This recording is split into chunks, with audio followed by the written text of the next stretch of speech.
Now, going to give a little bit of discretion with this video. It may be a tad disturbing in the story that we talk about, but in regards to being a rideshare driver, whether driving for Uber or Lyft, the question we're going to ask is, how good is your rejection game?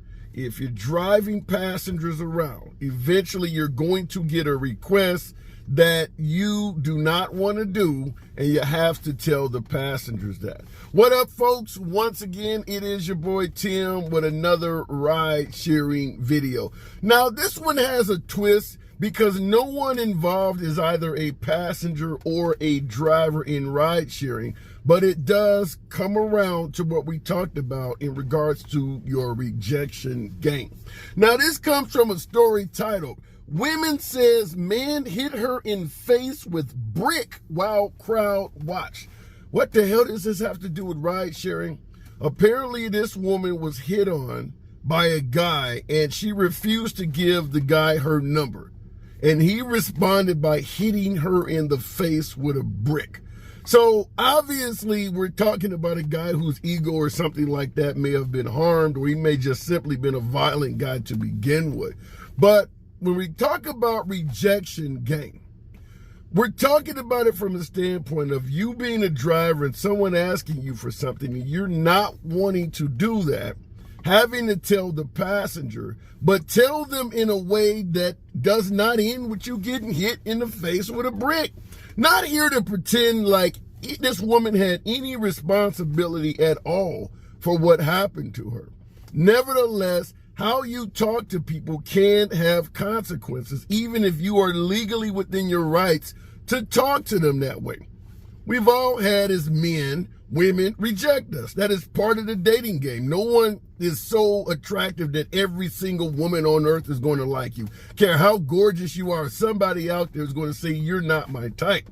Nevertheless, there are some women that can reject you in a very polite manner, and some can do it in a way to further bruise your ego if you have one, but in some cases it can be so harsh that even a decent guy may be offended. So it depends on how you speak to someone when rejecting them. In this poor woman's case, you see her face severely bruised up on the side from getting hit by a brick. Now, just in regards to that story, she claims there was a whole crowd of people that sat around and watched this guy say before hitting her with the brick, "What you gonna do?" and then clocked her in the face with the brick. Once again, I'll state clearly for everyone watching, nothing this woman could have said makes her deserving of being hit in the face with a brick.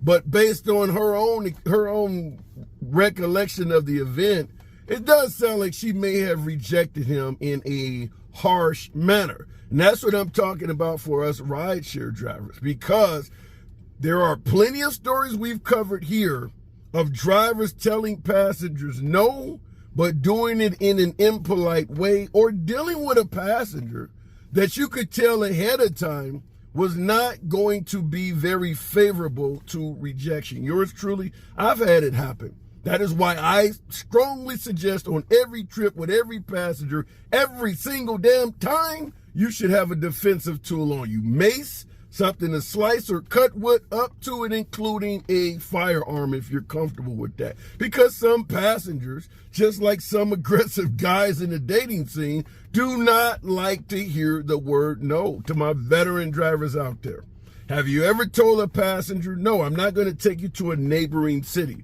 I'm not going to wait 20 minutes in a McDonald's drive-thru line when they're paying me 9 cents per minute.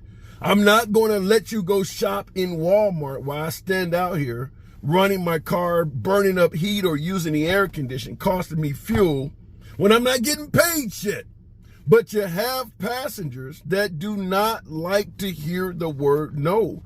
I had an old lady, I damn near had to grab her arm and drag her out of my car when I told her I was not going to take her to a neighboring city after she had been waiting over an hour for a ride.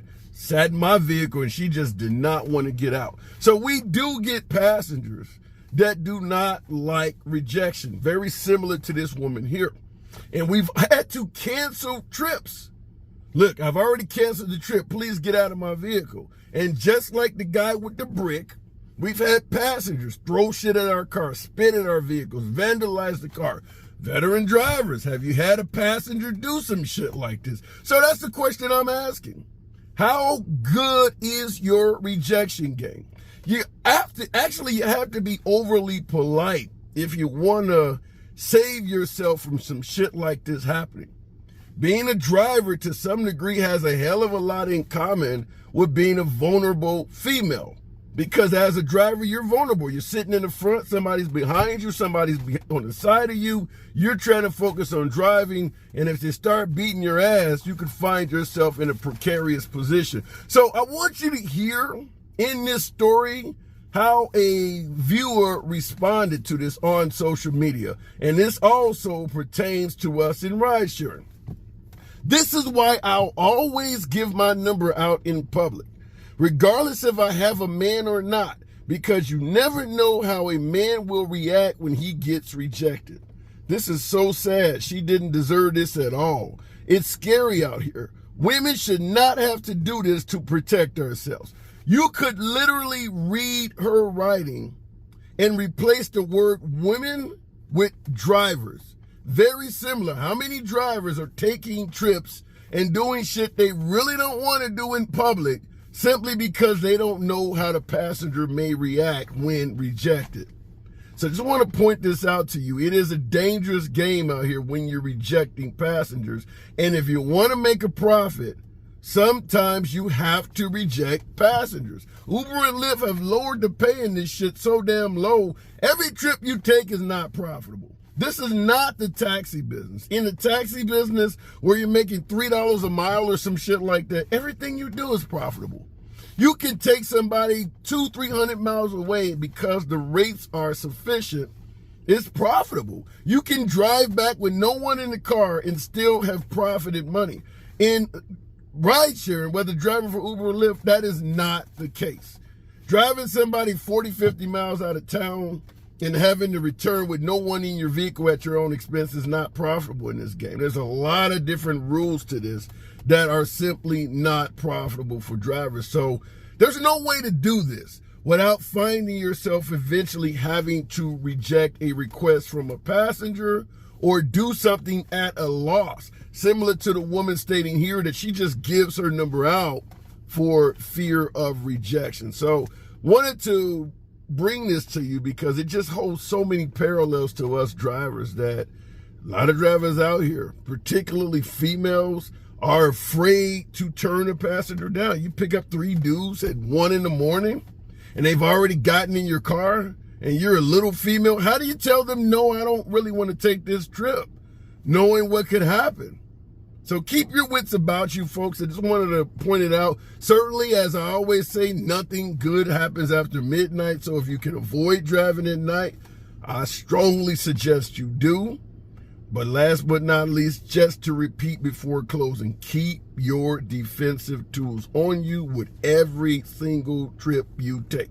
It's your boy Tim. Subscribe to the damn channel. Click the like button. See you in the next video.